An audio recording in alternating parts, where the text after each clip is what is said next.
ದೇಶಕ್ಕೆ ಸ್ವಾತಂತ್ರ್ಯ ತಂದುಕೊಟ್ಟಂತ ಆ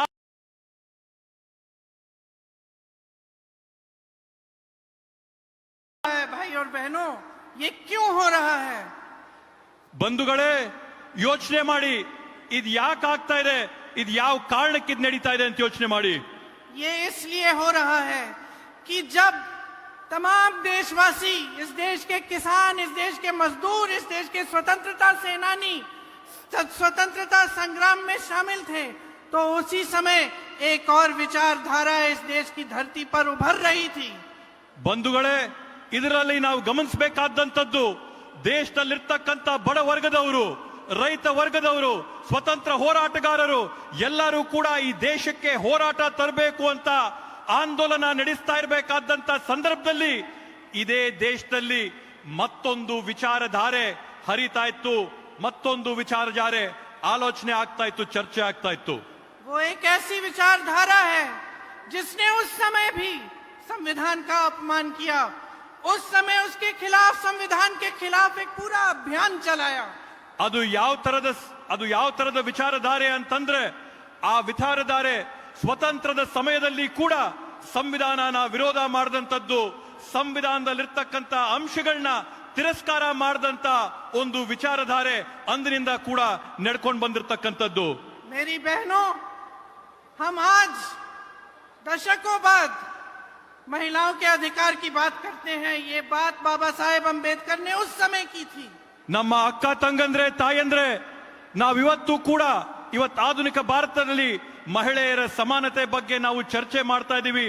ಆದ್ರೆ ಅಂದಿನ ದಿನ ಬಾಬಾ ಸಾಹೇಬ್ ಅಂಬೇಡ್ಕರ್ ಅವರು ಮಹಿಳಾ ಸಮಾನತೆ ಬಗ್ಗೆ ಆವತ್ತೇ ಪ್ರಸ್ತಾಪ ಮಾಡಿದ್ರು. और उस समय जब बाबा साहेब अंबेडकर ने ये बात की, तब आरएसएस की विचारधारा के लोगों ने उनके पुतले जलाए, उनके खिलाफ अभियान चलाया.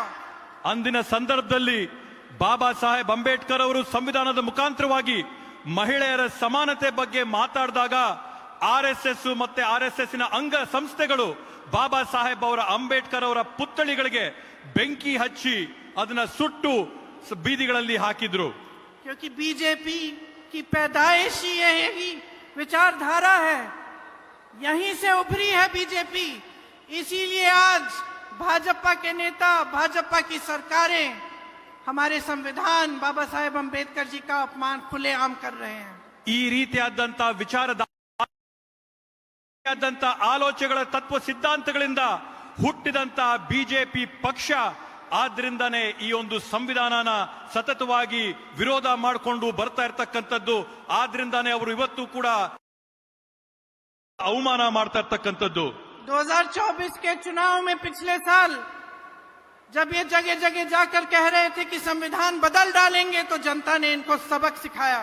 ಇವರು 2024ನೇ ಲೋಕಸಭೆ ಚುನಾವಣೆಯಲ್ಲಿ ಬೇರೆ ಬೇರೆ ಕಡೆಗಳ ಭಾಷಣ ಮಾಡಿ ನಾವು ಸಂವಿಧಾನನ ಬದಲಾಯಿಸ್ತೀವಿ ಅಂತ ಹೇಳಿದಂತ ಸಂದರ್ಭದಲ್ಲಿ ಭಾರತ ದೇಶದ ಪ್ರಜೆಗಳು ಮತ ಹಾಕಿ ಅವ್ರಿಗೊಂದು ತಕ್ಕ ಪಾಠನ ಕಲಿಸಿದ್ದಾರೆ.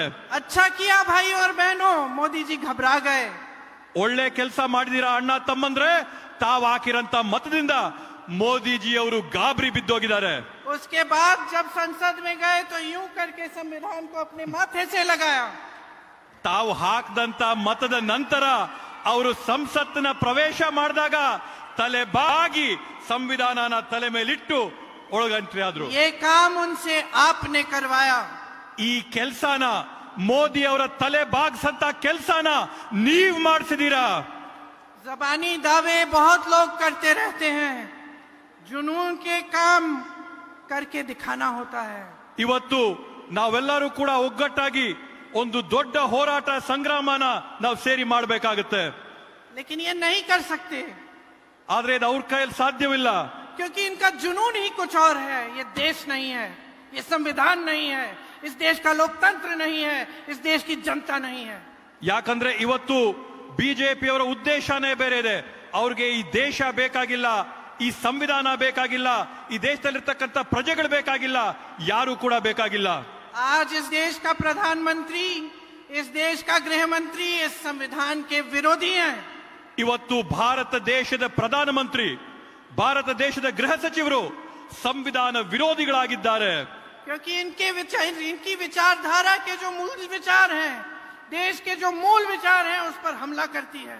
ಯಾಕಂತಂದ್ರೆ ಇವರ ಮೂಲ ಉದ್ದೇಶ ಇರ್ತಕ್ಕಂಥದ್ದು ಈ ದೇಶದ ತತ್ವ ಸಿದ್ಧಾಂತ, ಈ ದೇಶದ ಅಡಿಪಾಯದ ಮೇಲೆ ಇವತ್ತವರು ಒಂದು ಹಲ್ಲೆ ಮಾಡಬೇಕು, ಆಕ್ರಮಣ ಮಾಡಬೇಕು ಅಂತ ಹೇಳಿ। इस देश की विविधता, इस देश के विभिन्न रीति रिवाज, खान पान और उपासना के तौर तरीके पर हमले करते हैं।